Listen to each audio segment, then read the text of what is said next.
Hello, my name is Yorgos. I am the Communications Officer of Positive Voice, the Greek Association of People Living with HIV. I have been working for Positive Voice for the last 3 years, either in the field in the beginning or in the communications department, and also a little bit of advocacy. And just as an introduction to the organization, Positive Voice, as I said earlier, is the Greek Association of People Living with HIV. It was founded in 2009, so it has completed 15 years of operations. The main idea behind its founding was that there were some other organizations in Greece which more or less had to do with HIV, but the people who founded Positive Voice wanted an association that was created by people who live with HIV and that offered some kind of services to people living with HIV. So it was the motto, nothing for us without us.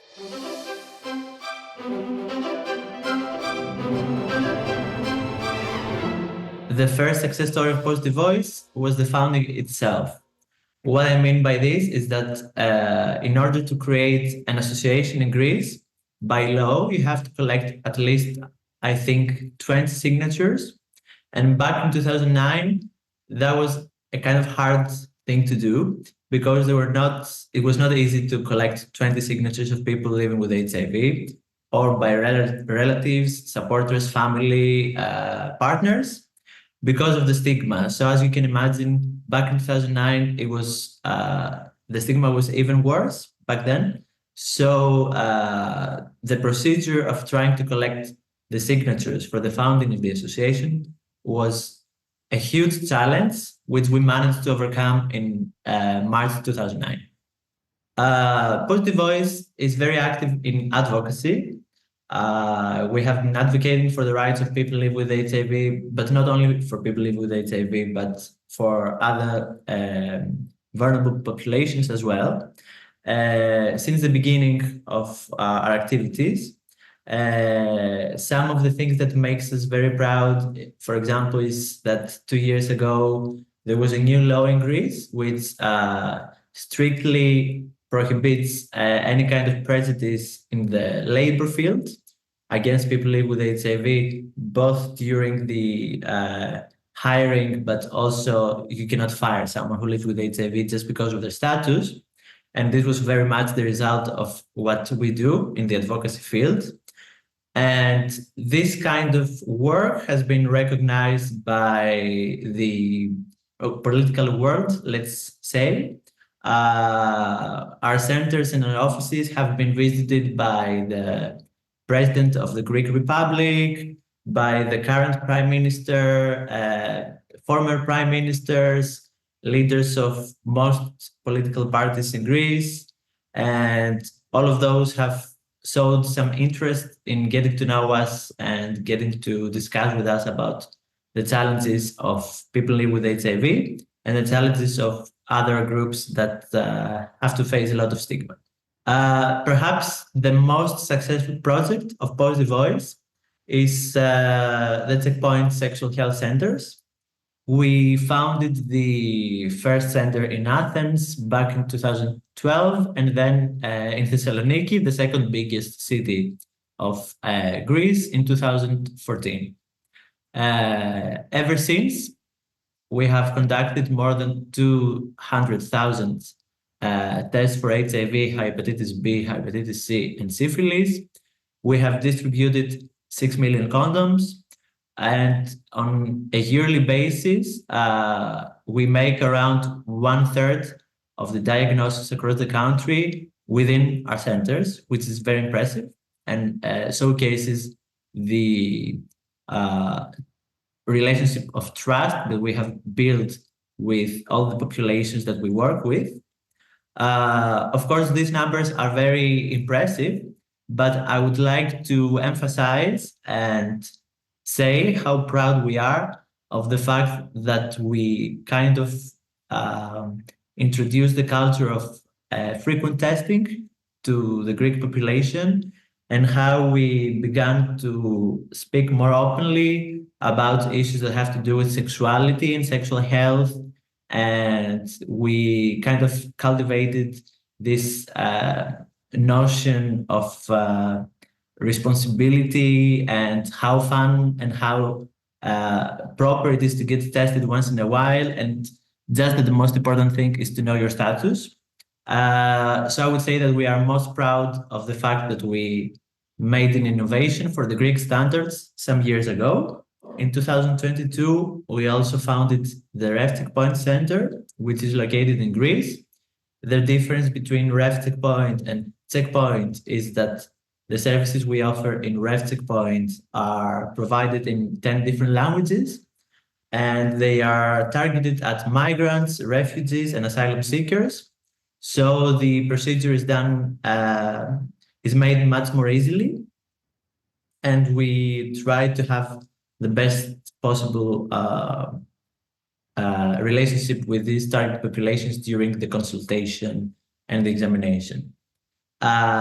The work of the checkpoints has been recognized by the World Health Organization as best practice, by the ECDC, and more lately by the European Parliament. We received the European Citizen of the Year award last year for the Ref Checkpoint, and a few years ago for the prevention work of the checkpoints in Athens and Thessaloniki. The next field in which we have been active during the last years is advocacy and a range of services regarding sex work. We founded the Red Umbrella Centers in Athens in 2015 and in Thessaloniki in 2022. These centers provide some services to sex workers, such as free testing, free counseling, psychosocial support, legal support, recreational activities. They distribute condoms and other essentials. We are very proud of the work these centers do. These day centers have received 7,000 visits since the beginning of their operations, which is of course a very impressive number. But I would say that we're most proud of the advocacy efforts that we have done through the years. One of the main challenges that we have faced through the years is that the law regarding sex work in Greece is anachronistic and it needs to be changed. But most importantly, I think that because of the work that we do and the visibility that it has gotten through the years, we managed to establish the term sex work in Greece. Before that, the dominant term was prostitution, which, as you can imagine, is not appropriate and it's not respectful. And I think that we kind of managed to make a shift towards a more inclusive language and also attitudes towards people who work in the sex industry. Another field in which we work is harm reduction. Harm reduction, for those who are not very familiar with the term, is a term regarding drug use, and it describes the approach according to which you have to show respect to people who use drugs. You have to provide services that are inclusive and that are respectful for their needs. But most importantly, this approach says that you have to find these users where they are, literally and metaphorically, and not just create institutions, organizations, services that do not really correspond to the reality that these people have to face on a daily basis. So the harm reduction approach is something on which we built our strategy since the very beginning. I would like to make a honorable mention to Marios Adzemis. He played a very crucial role in this part of what we do. He has participated in a huge amount of conferences, fora, events. He has played a huge role in advocating for the rights of people who use drugs in Greece and in Europe. During the Streetwork Project activities, we provided a list of services in Athens and Thessaloniki on the streets. So the difference in comparison to Checkpoint or Resting Point or Red Umbrella is that we go find our target populations outside on the streets in the two biggest urban centers in Greece, and we distribute condoms, we distribute informative leaflets, we provide testing, we just try to inform them and raise awareness about what they have to know based on their practices regarding sex, but also drug use. Another aspect of our work in the harm reduction field, of which we are very proud, is the chemsex support service. It was initiated a few years ago in Athens, but also online for the rest of Greece. And we started this project trying to meet the demands and the needs of people, mainly members of the LGBTQI community who engage in chemsex, which is a phenomenon which is gaining a lot of traction in Greece lately. So the idea for chemsex support is that we provide counseling in a very safe and a very inclusive environment. It is provided through the Checkpoint centers, and it is for free, of course. And we are very proud of this project because it's the only service in Greece that has to do with chemsex. All the other organizations in Greece that work with people who use drugs, unfortunately, are not really informed and aware of this phenomenon. Positive Voice through the years has tried to raise awareness about issues regarding HIV, stigma, vulnerable populations such as the LGBTQI community, the trans community, sex workers, people who use drugs. And one of the main ways in which we have tried to do so is through campaigns, smaller or bigger, local or national. We have tried to build campaigns that are impactful and very informative. One of these examples is the I'm Positive campaign, which we have run with the Onassis Cultural Foundation for 6 years. It is a campaign that gained a lot of traction and that was always accompanied by a big event a few days before the World AIDS Day. Always on the occasion of World AIDS Day, we try to create campaigns each year that kind of grab the attention of the public. We have created a campaign regarding U equals U, which was very popular a few years ago. Last year, we created a campaign called Let's Get Over with the 90s. This campaign gained a lot of interest in the social media last year around the World AIDS Day. We used the help of 4 Greek celebrities in order to make it more impactful and more relevant.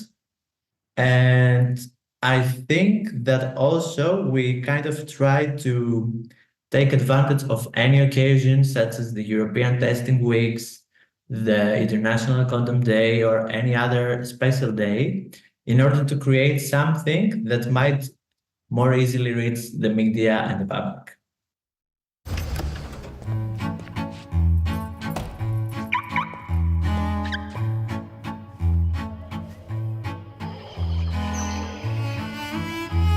Αυτό είναι απίθανο.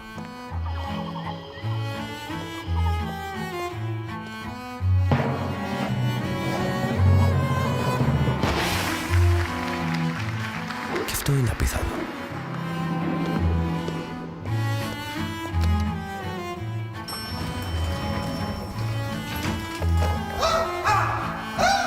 Και αυτό είναι απίθανο. Ακόμα πιο απίθανο να σου μεταδώσει τον HIV ένα άτομο που λαμβάνει αντιρετροϊκή αγωγή. Όταν ο ιός είναι μη ανιχνεύσιμος, είναι μη μεταδοτικός. Η επιστήμη προχώρησε. Ας προχωρήσουμε κι εμείς.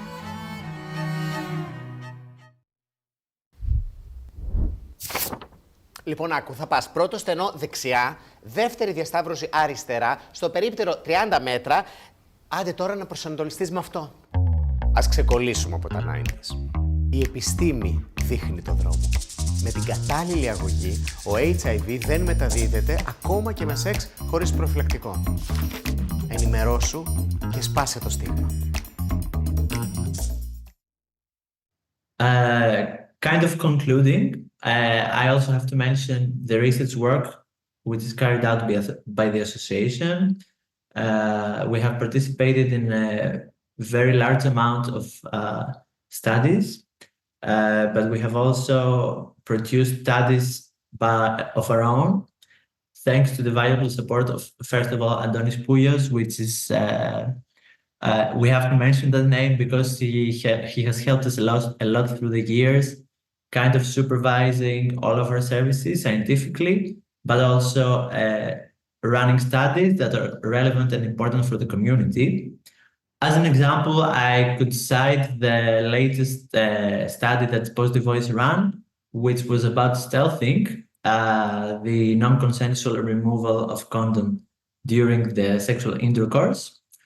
And most importantly, I think that what we do is always focusing on the community, and the community in a broader way, meaning not only people who live with HIV, but also the LGBTQI community, sex workers, drug users, and all the affected communities by HIV.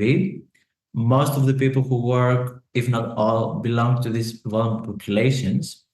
All of the people who design the implementation or implement the services belong to these populations. And lastly, I think the continuity of what we do and the passion that people in Positive Voice work with kind of makes this project very special because it creates a very special bond with the communities, and we try to correspond in the best way possible to their needs and what they want.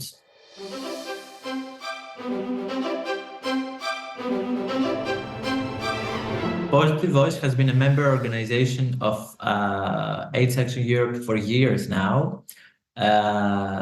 We at Positive Voice just love AIDS Action Europe.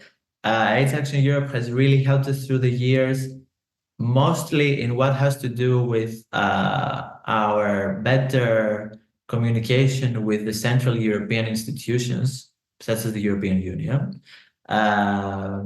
It has been a great network thanks to which we can exchange ideas, best practices, we can discuss, we can align, and we can prioritize together with other organizations from across the Europe, which do more or less the same thing as we do. And I think that it has played a crucial role in kind of seeing very clearly what the priorities are, because of course you can kind of notice what happens on a national level, but if you have a very good collaboration with other countries, you can be better prepared for what's to come, because usually Greece kind of follows some other more Central or Northern European countries in trends and in some behavioral settings and stuff like that. So I think we are very grateful to be part of AIDS Action Europe, thanks to the opportunities that it has given us for networking with amazing activists from all the countries of Europe, and for the opportunity to kind of brainstorm and build amazing things together.